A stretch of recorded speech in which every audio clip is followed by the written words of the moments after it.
On July 6th in 1944, so that's about a month after D-Day, Hartford was a city humming with a certain amount of economic vitality simply because of the war, the munitions, the aircraft that were needed. However, men weren't around very much. Women and children and older people constituted a big bulk of the population, and thousands of them went to see the Ringling Brothers Barnum and Bailey Circus on that day. A fire broke out and really kind of changed the attitude and the soul of the city at that time and scarred the psyche of this community for decades to come.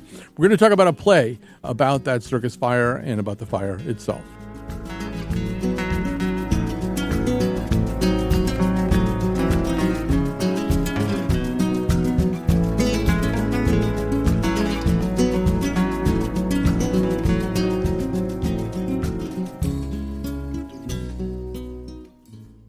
So live from TheaterWorks in Hartford, get ready for a conversation about the Hartford Circus Fire and the play Circus Fire. We have a wonderful audience. Here's what they sound like.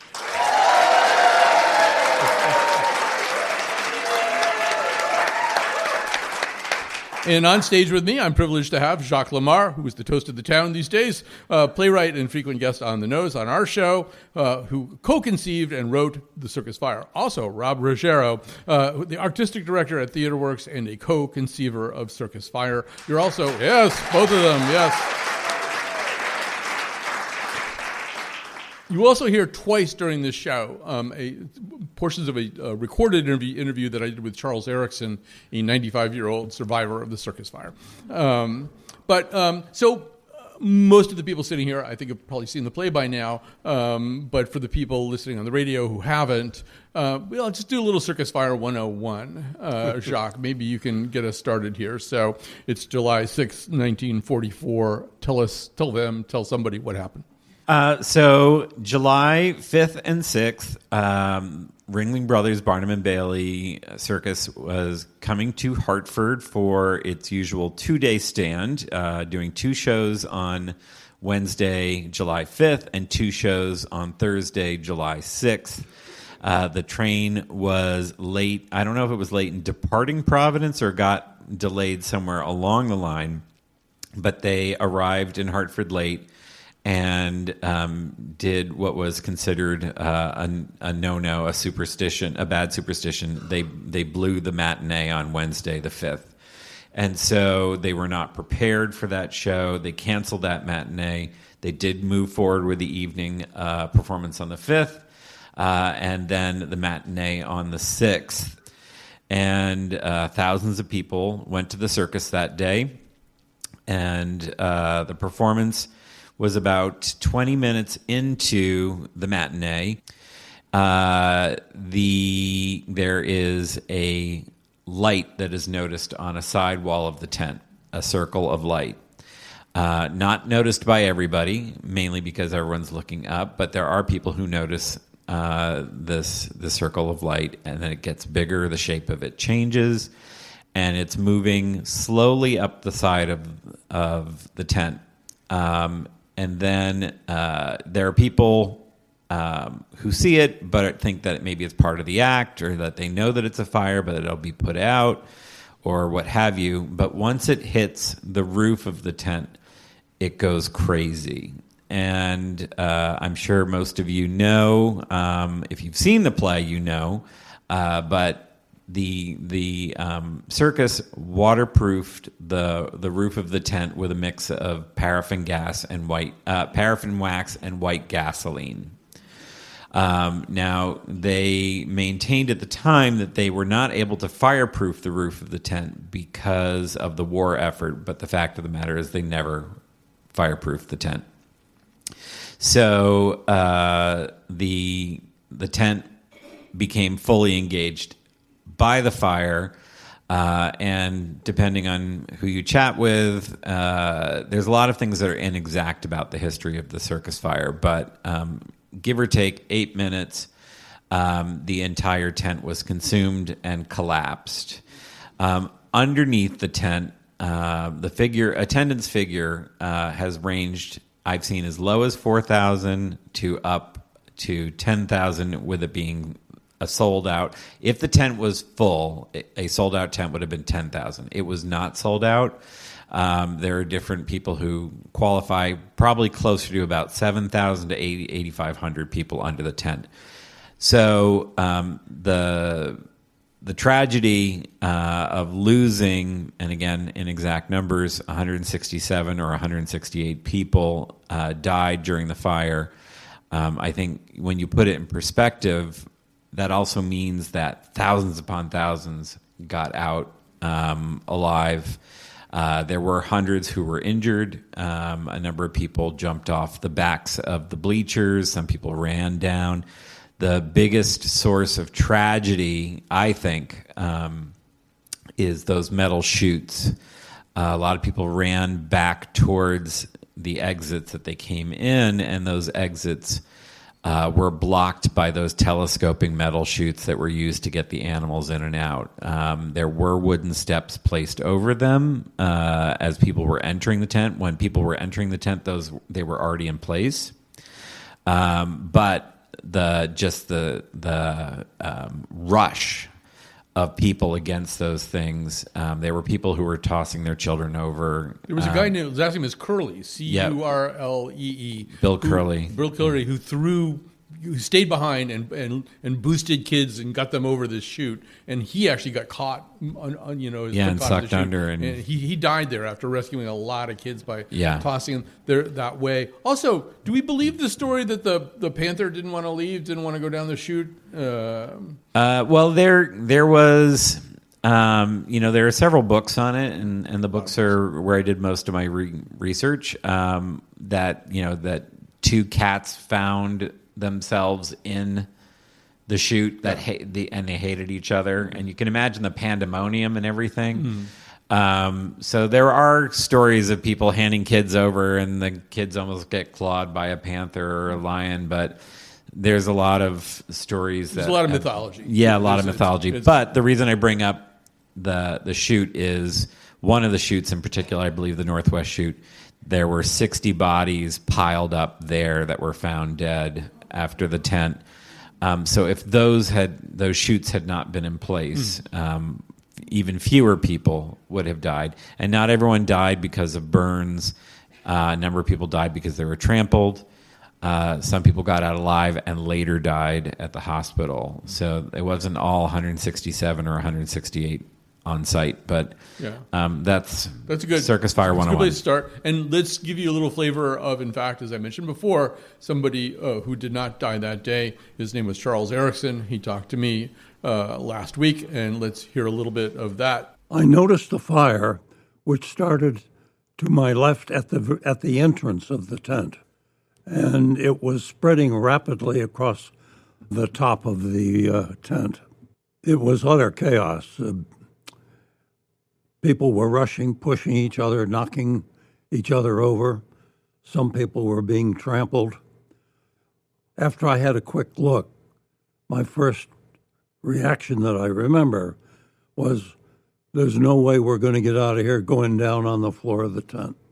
I looked around and I saw that there was enough of a gap between the tent roof and the sidewalls so that we could get through there. So I took the girls up to the top of the bleachers and looked down and saw, fortunately, there were a few bales of hay down there, which would block some of the fall. So I hustled the girls over the edge of the thing, held them out, 1, 2, 3, dropped them down onto the hay, and then after they were out, I jumped down. I was home alone the next morning when the front doorbell rang, and there was Helen's mother. And I remember clearly what she said. She said, I just wanted to thank you for getting Helen out of that fire. And then she really startled me. She offered me $2, and I was nonplussed by that. I remember not thinking clearly as to what should I say to this lady. All I remember saying was, thank you very much. I do want to say, just for context, I should have said it beforehand. So Charles Ericson was 13 years old on that day. He didn't really want to go to the circus because he had some paying jobs, but his mother made him take his younger sister, who was 9, and her friend. That would be the aforementioned Helen. And Charles Ericson, by the way, is a very inspiring person to meet. He's 95 years old. His handshake is firmer than mine. He drove himself to the interview. I made him stay, and I took some of his blood. I need some of those genes inside me somehow. So, Rob, one of the things that's happened here is before this play even got up and running, there was quite a bit of interest in this. Ticket sales were brisk from kind of the get-go. You guys have added more performances. Those sell out. Why do you have a working hypothesis? I mean, in a way, Hartford Circus Fire doesn't sound like a fun evening out. You hope it's meaningful, but, this is our 40th anniversary season, and that season we're still in the middle of it, was framed in kind of celebrating partnership and celebrating community. And it seemed like, besides lots of other things, that I really wanted to center a project that gave something back or spoke to the community. It's a cast of 12, which is probably historically the largest cast we've had, and they're all Connecticut-based artists. And just as soon as we even announced the season and we were talking about it, it felt like I encountered so many people who were recounted a connection, a second cousin, a grandfather, and even young people in the community who work for fire safety. Like everybody had something to say. So it reminded me how meaningful a story this is to the community. So I think it's an important moment for the community of Hartford, for Connecticut, and all the surrounding communities. I really wanted to do this, and one of the big reasons so it's not forgotten. Not that it would be, but there are so many elements like the memorial that I'm just so happy that the community responded in that way. And I think it's because it's our story. I think, Jacques, also, this story has some pull to it, and it always has. And people have tended to get obsessed. Thomas Barber, one of the early investigators, spent the rest of his life obsessed by it. Rick Davey, who's a firefighter, then kind of took over being obsessed with it. It really had this almost kind of Ahab-like a need to understand what happened, or what the identity of this one unclaimed little girl who was known as Little Miss 1565.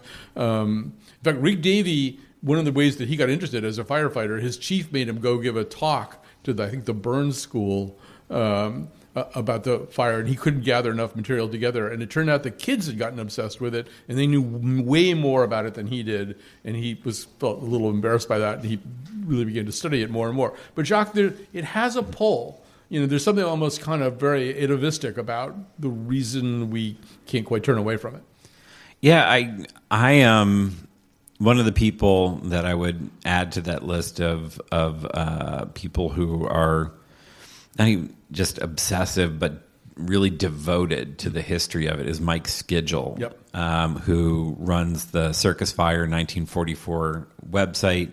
He manages the Facebook page. He posts regularly people's the grave sites, images of survivors, images of the people who were lost. And when I was working at the Mark Twain House and Museum in 2014, it was the 70th anniversary of the Circus Fire. And it doesn't align historically with the time that Twain was living in Hartford, or Twain wasn't even alive at that point in 1944. But we wanted to do something to kind of mark the occasion, and because the Twain House has a dedication to authors, we decided to do an author program. And I was able to contact Stuart Onan, who had written a terrific book on the Circus Fire, to come back to Hartford to talk about it, and Mike Skidgel. And, it was July 6th, 2014, which means holiday weekend, and I thought, I'm not from Hartford. I'd heard about the Hartford Circus Fire. I'd been in town for 20 years or so at that point, but I wasn't immersed in it. And I thought, July 6th, who's going to come? It's a holiday weekend, and it was mobbed, and not just mobbed, but there were so many survivors there. And we hear about the dead so frequently, but we hear less about the survivors. And again, there were thousands and thousands who went on to have families of their own, kids, grandkids, and you hear my neighbor was there, what have you. And not only was it literally standing room, there was a number of nervous people to be in a space that was that full. Mm-hmm. There were people who wanted to know where the fire exits were. This is an underground stone building, and this is something that happened 70 years later, and it was still so present in that room. And so shortly thereafter, Rob and I had already done I Loved, I Lost, I Made Spaghetti here at TheaterWorks, and we were talking about what was going to be the next thing that we might want to work on. I said, we really should talk about the Circus Fire. And I related this experience, and we ended up doing another program with Rick Davey and Don Massey, with Marianne Tyrone Smith, who wrote a novel based on it, woman who wrote a young adult book, Henry Cohn, Judge Henry Cohn, who wrote a book specifically just about the arbitration settlements. And each time it was packed, and we put off the idea of doing something about the Circus Fire, but for a few years, right? For quite a few years, and then 2 but years I think ago it also, came back. People this is the thing where people get worked up about it. They get viscerally engaged with it. In fact, we did a radio show around 2014 with two of the people that you just mentioned. I'm not going to say which two. And for the first time and only time ever in my life, I came out in the parking lot afterwards, and they were having like a yelling match. They were shouting at each other. They disagreed about one of the problematic aspects of this story, and it had just gotten very, very, revved up. And I just never seen that before. Mm-hmm. But, Rob, another thing that I think about is that the fundamental proposition of the circus, particularly in the old days, particularly in 1944, the proposition was kind of, you're going to be a little bit scared because something bad might happen. There are going to be big cats out here. And the cat acts in those days, it wasn't like Gunther Gable-Williams or Siegfried and Roy. These cats did not like the people who were out there with them. You think so? Like scared? Like I remember going to the circus as a kid. I think that's an aspect of it, Yeah. a little bit of bravery and dare. Or that you're going to get scared in a kind of a safe way. That ultimately the Wallendas are not going to fall. Ultimately a lion is not going to get loose and do something bad. But it could happen. Yeah. It could happen. Tell that to Siegfried or Roy. I can't remember which one got mauled. But I hear you. That's like that. That's what kind of threads that particular entertainment genre in there. Absolutely. There's a thrill factor. There is an element of entertainment that's live, and that there is something could go wrong. Mm-hmm. That's why that still happens in a lot of those Vegas shows. And we got to grab a quick break here. I'll get in all kinds of trouble. I got producers here. Not the kind of producers you guys are used to. And so we'll take a little break here. We'll come back. But how about a round for applause for our... There we go. That's what we're talking about. We will be right back.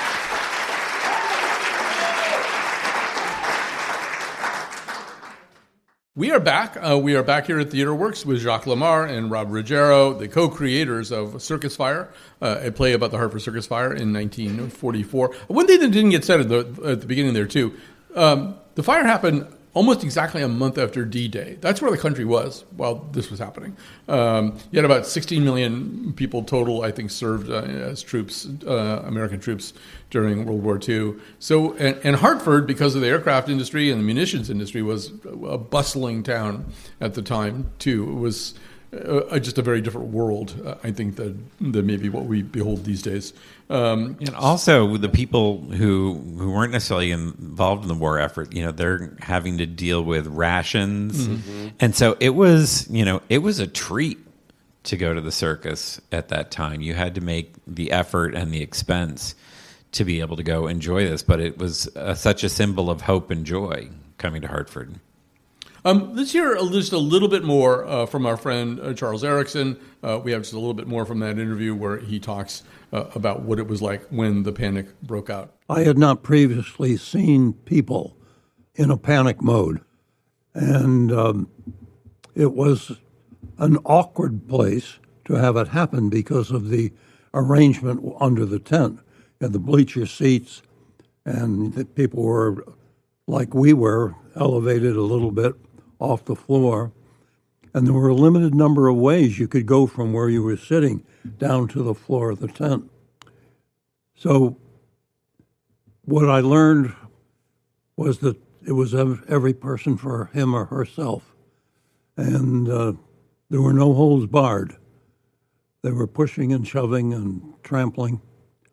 And I didn't hang around long enough to really think about that at the time, but it certainly was an object lesson of what happens when people get panicked. And Jacques, going through I read some of the same books that you read, maybe not quite as many of them. He was 13. He's not that unusual. Kids, in an odd way, seem to figure this out. Maybe because they're used to sneaking in and out of places, or just resourceful or something. In fact, somebody brought up something to us before we started here, but I know that story. There was a kid, and he had sort of a physical disability. I think his legs were different lengths, and he always carried a pocket knife or some kind of knife with him. And so the tent walls were sometimes staked down in some places. So, but he cut them, and like people. There were a number of people who cut. Yeah.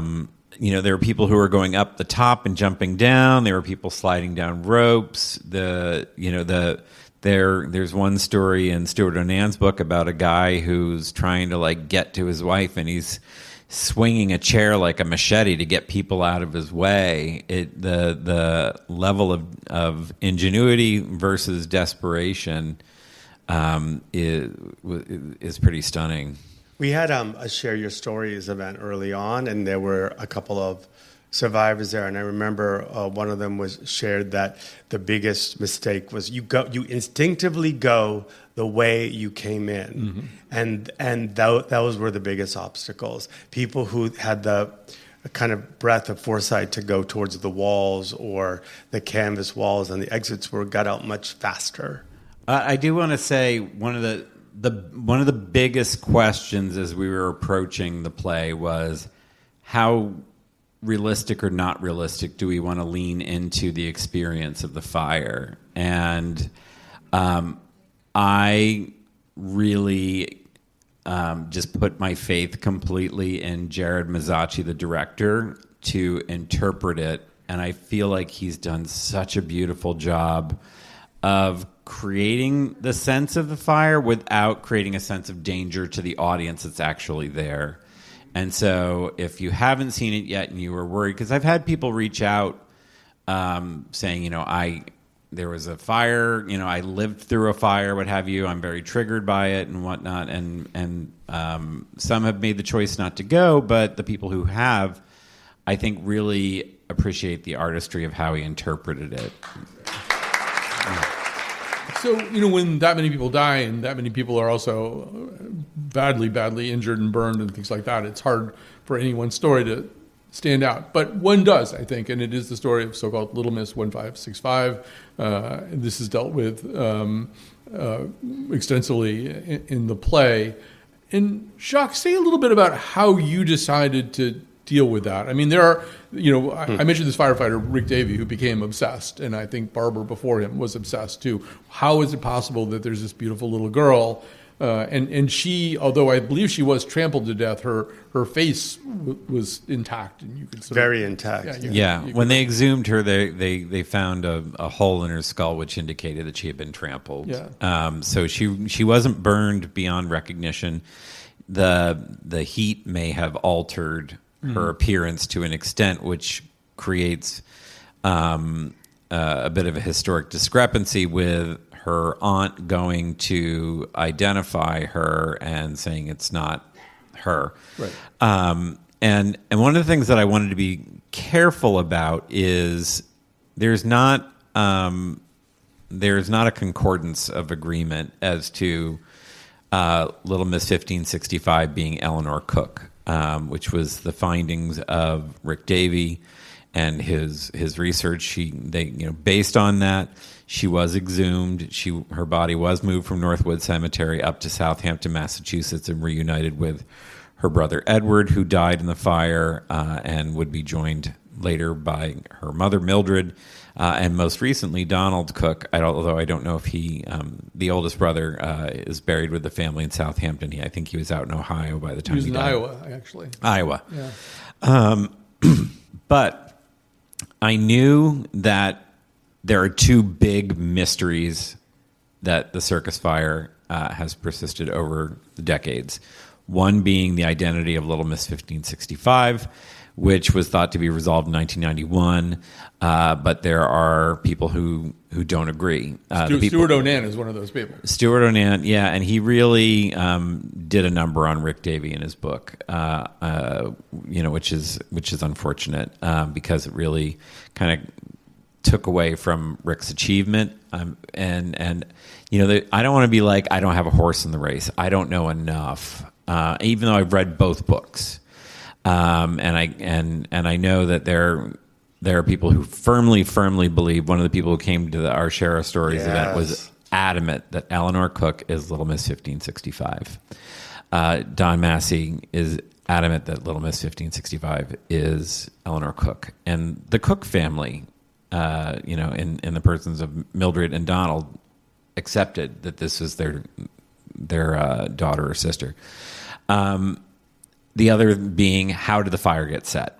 Could I just say one more thing about that? Sure. As a matter of record, it's Eleanor Cook in the sense that Wayne Carver, who was the medical examiner at the time, did certify that. So, on paper anyway, yes. But maybe just say a little bit more about how you thought through that. Sure. Because the Cook family also had this kind of backstory, which was that Mildred was essentially a single mother. The marriage had not worked out. She moved the kids. She left the kids in Southampton, Massachusetts. With her brother and sister. With her brother and sister. I assume that's the aunt who shows up and it doesn't think I conflated it in the play. Yeah. I actually had it a little bit wrong, and I went to Don Massey, and I fell on my sword, and I was like, I picked the wrong sister. And it was Emily Cook who came to identify, as opposed to Marion Cook, who was actually raising them. Yeah. But you would assume that Emily would be able to see her niece and be like, that's her. And she was brought to her twice, and twice said it was not her. But it just seems especially heartbreaking. Here's this woman who she left her kids with family members, came back to Hartford, was trying to earn some money to maybe ultimately be able to get her kids back and support them. And this is kind of a special treat. The kids are in Hartford for the weekend, and then this happens. And so she loses two of them, yes. But Donald does survive. Yeah, with that kid's ingenuity. He was like running along the top and managed to get out. And so there's part of me that just, regardless of what I may believe personally, they didn't do DNA tests on her when she was exhumed. And so I didn't want to come down on one side or the other of it. And I really focused the action of the play to maybe a week before the circus gets to Hartford to roughly a week after. At the time, everyone thought that it was probably a lit cigarette that started. Rick Davies' research and a number of others have said that, lit cigarette smoldering would not have caught the tent on fire, certainly not halfway up the sidewall. And so, it was believed to have started over by the men's bathroom, which was to the left of the entrance of the tent, or to the right if you're on the outside, and that maybe someone lit the trash on fire accidentally or what have you, or it was arson. An arsonist was arrested in Ohio, did admit to setting the fire, and then later recanted. So Rick Davies and Don Massey's book said Robert Seegee did start the fire. Again, Robert Seegee's not even a character in the play. And maybe both of you could talk a little bit about that for a second. I mean, in a way, that's the kind of story people maybe expect to hear. There was a bad guy. The bad guy did this thing, or he was an insane bad guy in the case of CG. I want to say a little bit, maybe, Rob, you want to go first, like, why not go down that path? Well, we actually, there's so much, as you can understand, even just from this conversation thus far. Like, how do you do all that? And I have to say, like, Jacques clearly knows so much and has read so much. But at one point, you have to talk about, like, why are we doing this story? And blame came up. Mm-hmm. And one of the things we spoke about, and that was added right at the end, Godfrey's speech about, sure, you want to find somebody, you want to vilify somebody, you want to blame somebody, but that doesn't bring those people back. And we talked about tragedy in general, 9/11, and even the recent, like, Washington, D.C.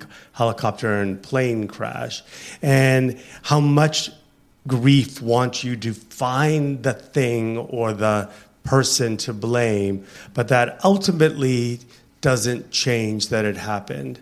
And so that was one of the things that we spoke about. So I think, and we didn't want to make it, you really were clear about not wanting to make it about figuring out why or who did it. Because we still don't know. We still don't know. And I mean, aside from that rabbit hole, it's, you can look at something like 9/11 or the Holocaust, these massive tragedies, and say there are evildoers that caused so much pain and horror and death.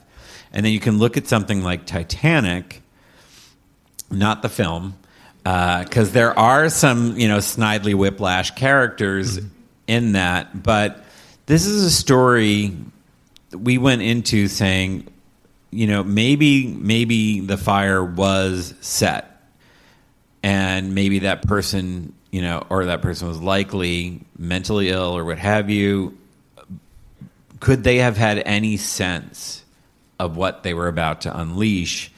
And the fact of the matter is, what we really wanted to show was the story of how two communities were impacted by this massive conflagration, and that there are heroes that came out of it who did not necessarily intend, start the day as a hero. And the play, there's so much action and stuff going on at the beginning, but it really settles down in the latter half, focusing on this nurse, this woman who worked at the armory, who was a secretary and became a morgue assistant inadvertently, and a guy who was working at a loading dock at Sage Allen who ends up moving bodies, and how these tragedies create unlikely heroes. And those people didn't walk away, being like, I'm a hero.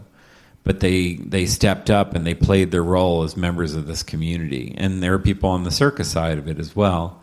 And so, I really worked hard with Rob and Jared to try and say, even the circus folk, it was, there was a lot of things that were put in place or not put in place in terms of fire protection, but no one set out to be mass murderers. They came to town to put on a show, and there was negligence, but there was also negligence on the side of the city of Hartford. And so, there's, we didn't set about to try and point tons of fingers. I think also when these things happen, during 9/11, I was kind of haunted by a line from Don DeLillo's novel, Underworld, where he talks about seeing, scenes of death. And he says that it demonstrates an elemental truth, that every breath you take has two possible endings. And I think, when we see stuff like this, we see that these thousands and thousands of people who filed into that tent that day were just expecting to have a good time. It was going to be a regular kind of day, maybe a very special day. Mm-hmm. And Rob, I think when we see that and then we imagine the chaos, we want there to be some kind of organizing principle. We want there to be Snidely Whiplash. We want there to be a villain out there in Ohio. And maybe that's the urge. And it seems like you guys decided not to succumb to that and to say, no, this is chaos, because chaos is just part of the human condition. I also love the circus factor, the circus voice in there, and how you gave voice to both those communities. And there was one element that, it goes on and on. The people who chose not to go, there are so many stories about fate and like, I'm not going to go. And like, I was like, let's do a whole section, about that. And it takes a lot of like focus to decide what is the story we can tell in the time that we have, that we want to tell. But we do have moments of... We do. Yes. We got there and the kid freaked out, and so we went home. We didn't go into the tent. Or did Jan Miner leave early? Jan Miner left early. Jan Miner, who you may recall as Madge the manicurist from the old Palmolive commercials, if you are a person of a certain age. She was there that day. She left early. Yeah, but she didn't leave. She was a radio station employee at WTIC, and I think some Boy Scouts or something won tickets and a chance to go with Jan Miner to the circus, and she got them there and then hit the bricks. But Charles Nelson Riley was there as a kid, and his story, I don't know if you've seen him tell it. Go to YouTube and put in Charles Nelson Riley Circus Fire. It is everything that you would want from Charles Nelson Riley. It is hilarious, but it is also very sad and lovely. And there's another, like a famous musician. Yeah, well, Hal Blaine. Hal Blaine is the drummer that you have listened to the most in your life. You just don't know that. He drummed on roughly 35,000 different recordings as part of the Wrecking Crew. And he was growing up in the north end of Hartford. And he went because the band was circus bands were a thing. In fact, Titanic style, they kept playing for a while during the fire. Yeah, that happened at the fire as well. They had a code to play a certain, all the circus personnel knew that something was wrong. Hal went to hear the band, and he was still also a pretty young guy, not as young as the boys, and he also helped once he got out. He helped people. Also, Eunice Squirk, who became our lieutenant governor at a certain point, was also there that day. So a lot of people who are survivors and that kind of story. All right, we're going to take another quick break. We'll have one more segment for you. We're going to talk with these two distinguished guests about the Circus Fire and some of the other themes we haven't explored yet. So stay with us.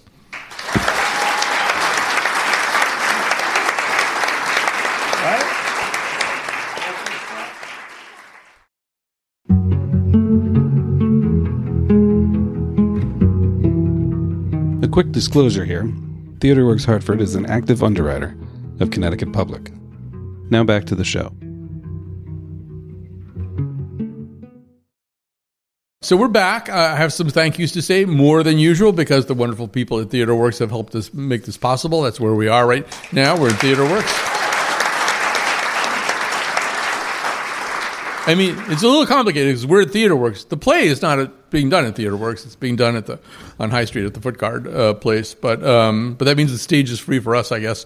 So thanks to Kate Cudworth, Dennis Dowding, Ethan Pervere, and Katherine Plutnicki from TheaterWorks. From my team, my boss, Robyn Doyon-Aitken, Megan Fitzgerald, Dylan Reyes, in absentia, Lily Tyson from Lily Tyson Quality Entertainment Productions, and Jonathan McNicholas, the head wrangler for all of this. So thanks to all of them. I'm very lucky to have them to work with. So.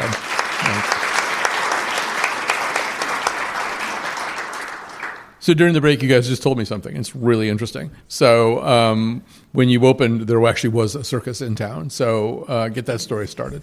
Yeah. So we announced last year that the show was happening. Yeah. And then months later, we discovered, after having been on a hiatus, that Ringling Brothers Barnum and Bailey Circus was going back out on the road. Now, they had shut down for a period of time when they stopped doing animal acts. And then they kind of reconfigured as more of like a thrill, acrobatic, maybe kind of Cirque du Soleil-ish sort of thing.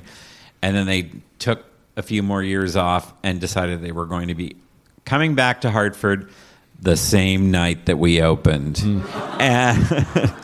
And now, just to be clear, opening night is what we call our official opening. So we were so our opening night was their opening night. We started performances a week prior-ish, and I think it was our first Tuesday. It was Tuesday, and our opening was Thursday.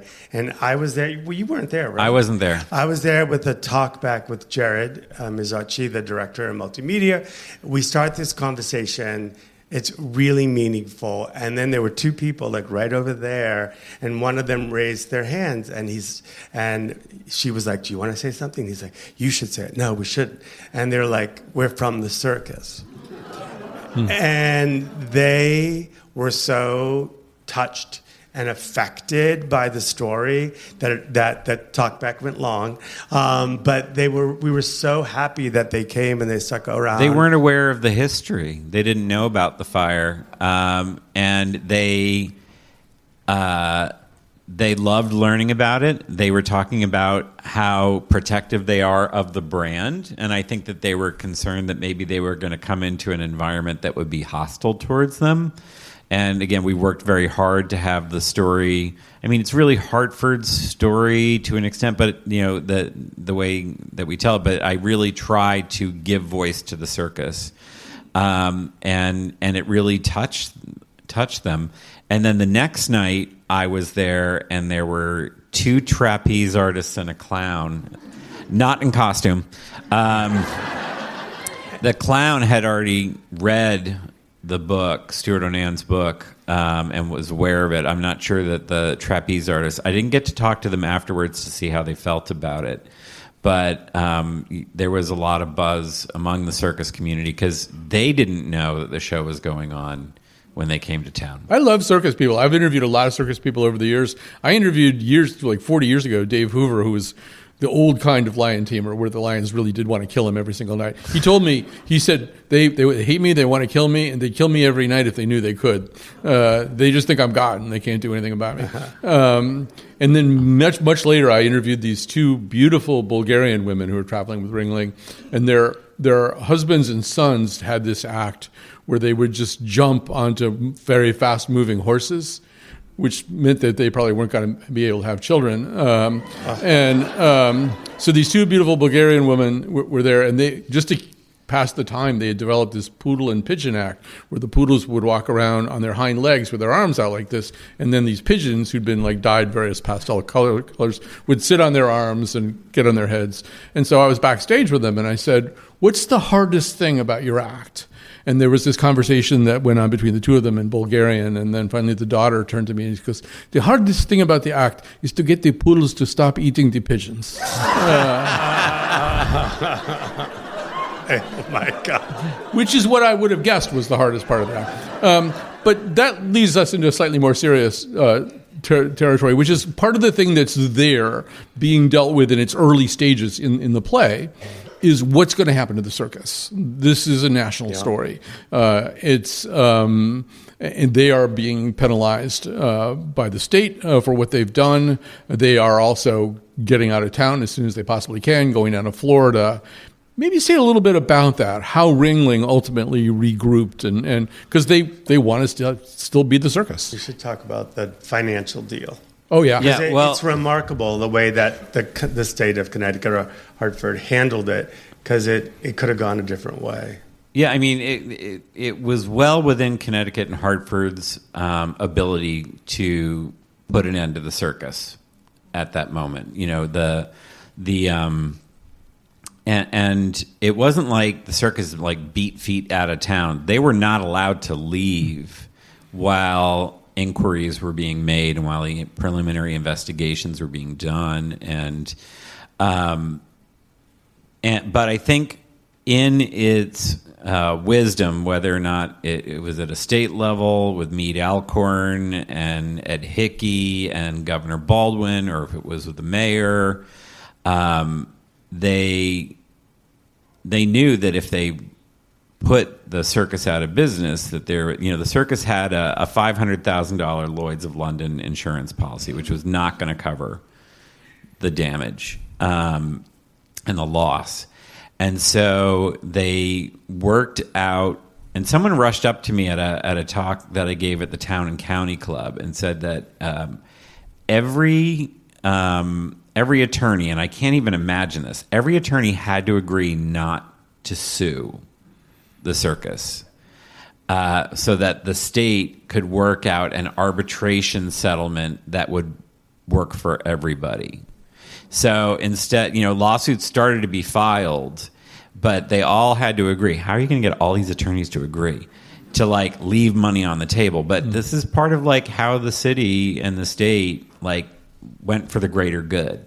And so Ed Rogan was determined to be the arbitrator representing what was a groundbreaking tort lawsuit. And I'm not even sure if it was a lawsuit. It was an arbitration, and the circus agreed to it. And if the circus hadn't agreed, and I think it was the number that I've read is $4 million. $4 million, yeah. Which sounds ridiculously low. And when you read who got what, it's pretty astounding. There was kind of a flat rate for kids if you lost your kid. There was a certain amount for women, a certain amount that was higher for women who contributed to the household income, certainly an even higher amount for men who were working. And, we have to put this in 1940s perspective, and it's wartime and what have you. So, I'm not making excuses for the kind of weird actuarial math that occurred. And there's an excellent book about this by Judge Henry Cohn that gets into a lot of the machinations. The biggest settlement went to a woman who was a dancer.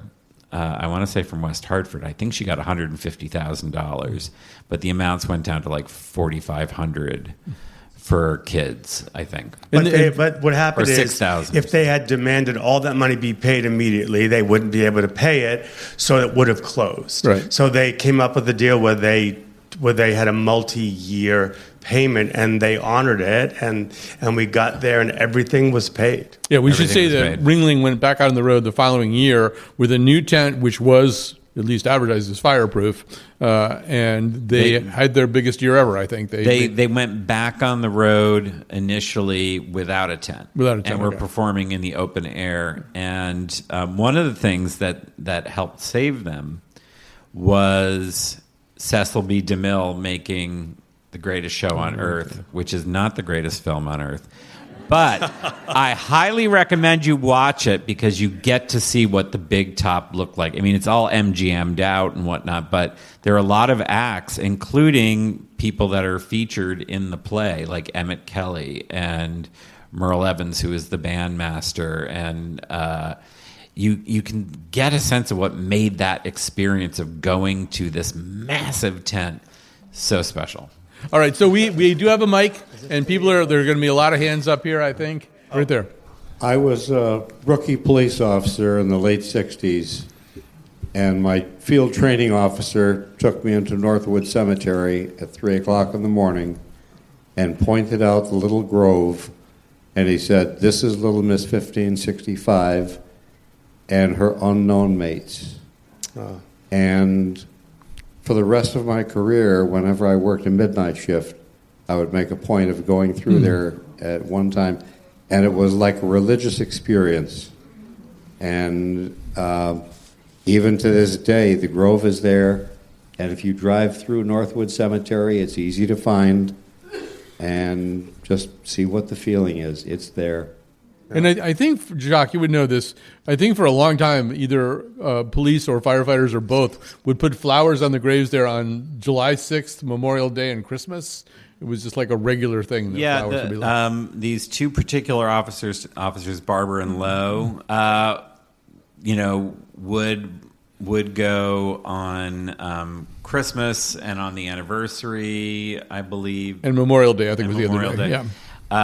Until basically they were no longer. Lowe moved downstate, and Barber, I think, got up to his 90s and was like, "This is the last time I'm gonna do this." And I think his family continued to do it for a bit, but there is something truly special about going to Northwood Cemetery. And if you have not, go to the memorial on Barber Street.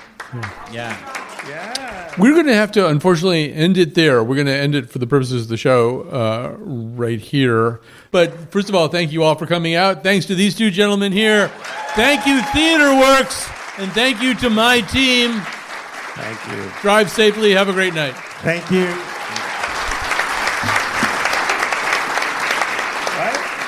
So that's the end of our radio show. However, if you are listening to the podcast or would choose to switch over to the podcast, you would hear the full interview with Circus Fire survivor, 95-year-old Charles Ericson. I think it would be worth your while.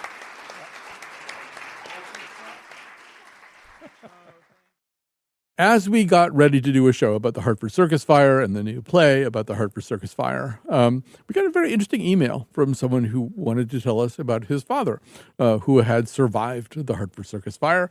That very father is sitting across from me right now. Charles Ericson is here with us. I think I'm allowed to call you Charlie for the rest of the interview. So, first of all, just say who you are. Introduce yourself to our audience. Okay, I'm Charlie Ericson. I grew up here in Connecticut, in Hartford specifically, and went to school here. After college, I went a lot of different places. First of all, in the Navy, and then in various industries here, there, and everywhere, including a lot of time overseas. Eventually, though, somewhat coincidentally, I ended up back in Connecticut because there was a business situation here that somebody thought I ought to have a look at. So I got back into Connecticut, and I stayed ever since. Well, it's great to have you here by that route or any other. And so you're born in 1930. So the day of the Circus Fire, you were 13, probably on the cusp of 14. And it wasn't necessarily your choice to go to the circus that day. It certainly was not. Tell us about that. Well, my mother approached me a few days early in that same week of the fire, and she said that she wanted me to take my younger sister and a friend of hers to the circus. So I was a little reluctant to do that, but eventually my mother prevailed, and off we went. So some of your reluctance was you had chores to do and sort of money-making tasks. I did. I was a busy kid, trying to earn a little pocket money, doing all kinds of different things, from mowing lawns to even doing some dog sitting. And on the other hand, your mother providentially thought, she wanted your sister and her friend to be safe, and they would be safe with you. Apparently she did. Yeah. And I don't think anybody anticipated what happened. No. But I think she was comfortable with the idea that I could take the girls down there and get them back home. And you were also given one other admonition, which was that the girls were not to be taken to one part of the circus. That is correct. She didn't want me to take the girls to the sideshow, which involved the biggest giant in the world, the smallest man in the world, the bearded lady, and so forth. Yes, nothing like that for their delicate young sensibilities. So you're there under the tent watching the circus, and I think the circus animals kind of come and go without any major events, right? That is correct. And it's when the acrobats begin their act that something happens. And explain what it looked like to you when you realized there was a fire. What did you see that told you that? Well, we were seated on the right side of the tent. We were down about directly opposite the first of the three rings, and about 3/4 of the way up in the bleacher seats. I noticed the fire, which started to my left at the entrance of the tent, and it was spreading rapidly across the top of the tent. So you see this fire, and the next thing you see is chaos kind of down below you, right? People scrambling for the most obvious way of getting out. Yes, indeed. It was utter chaos. People were rushing, pushing each other, knocking each other over. Some people were being trampled. across the floor of the tent, the alleyway that they had used to bring the animals on and off was still in place. And as I remember it, that alleyway consisted of half cylinders of steel fencing, about 5 feet tall. And it was adjacent to one of the important entrances to the church. And a lot of people were stacked up there trying to get across. And after I had a quick look, my first reaction that I remember was, there's no way we're going to get out of here going down on the floor of the tent. So you looked around. I mean, I want to say, this is very resourceful for a 13-year-old. You had unusually good judgment, I think, for your age. So you looked around for some other kind of opening and discovered one that maybe most people hadn't seen. Yes, I did. I looked around and I saw that there was enough of a gap between the tent roof and the sidewalls so that we could get through there. So I took the girls up to the top of the bleachers and looked down and saw, fortunately, there were a few bales of hay down there, which would block some of the fall. Yeah, so it would have been a 9-foot fall probably, but now it's suddenly a 6 or 7 foot fall and onto a hay bale. That's about right. Yeah. So I hustled the girls over the edge of the thing, held them out, 1, 2, 3, dropped them down onto the hay, and then after they were out, I jumped down. I mean, you should be getting some kind of best big brother ever trophy for this. It's really impressive, the idea of going to dangle them and drop them just like that. And so, yeah, so you, I'm just curious too, did the girls, being younger, did they know how much potential trouble you were in, or was it just kind of... I don't remember either of them ever saying anything to me or to anybody else at that point of us trying to figure out how to get out of there. Yeah. So you get out of there, and then you put some distance between yourselves? Yeah, we walked down Barber Street, and it occurred to me that since both my parents were working, I should try to let them know that before they heard about the fire, that we were out of there. So I found a payphone in a drugstore on Barber Street, called my father. I happen to remember his phone number, and called him and set up a place, and somebody came and picked us up. But you were telling him two pieces of news, probably, right? That there had been a fire and that you guys were okay. Hey, that's right. There were two elements to it. I mean, I'm laughing. Obviously, this is just a horrible, horrible situation, but it's an odd thing to be saying to your father, you're going to be hearing about a big fire pretty soon, and I want you to know that we're still alive.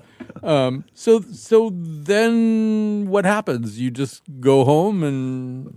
My father drove us home. My sister's friend didn't live very far away, so she walked home from our house, and that was it. Except that the sister's mom felt you deserved some kind of reward. Yes, I was home alone the next morning when the front doorbell rang, and there was Helen's mother. And I remember clearly what she said. She said, "I just wanted to thank you for getting Helen out of that fire." And I don't remember exactly how I responded, but I said, "Well, appreciate it." And then she really startled me. She offered me $2 as a memento of the occasion, and I was nonplussed by that. I remember not thinking clearly as to what should I say to this lady. All I remember saying was, "Thank you very much." Yeah, I mean, you were probably thinking, well, I was just doing the right thing. I mean, no necessity to reward me for doing what I should have done anyway. But still, they were, First of all, I didn't say this at the beginning, but we are graduates of the same school. We're both graduates of Kingswood School. You certainly made us Wyverns proud by what you did that day.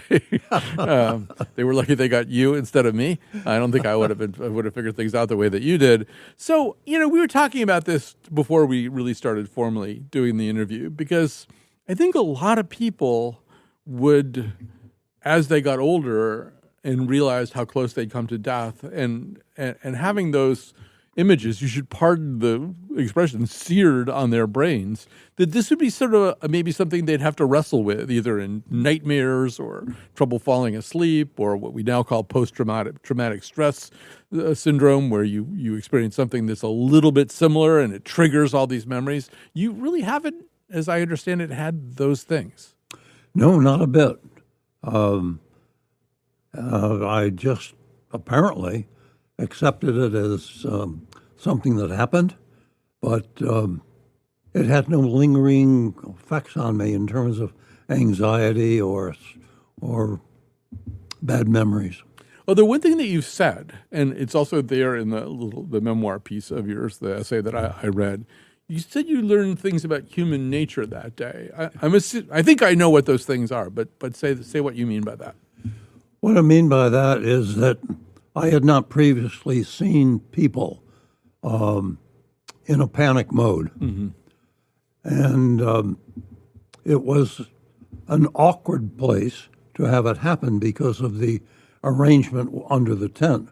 You had the bleacher seats, and the people were, like we were, elevated a little bit off the floor. And there were a limited number of ways you could go from where you were sitting down to the floor of the tent. Mm-hmm. And so what I learned was that it was every person for him or herself. And there were no holds barred. They were pushing and shoving and trampling. And I didn't hang around long enough to really think about that at the time. But it certainly was an object lesson. Yes. Of what happens when people get panicked. Well, one of our Kingswood English teachers would want us to remember, is it Kipling who says, if you can keep your head while all those around you are losing theirs? That was you that day. You didn't do the thing that you just described. You didn't go scrap with people for tiny bits of space. You just got people to safety. I did what I thought was the safest way out, yeah.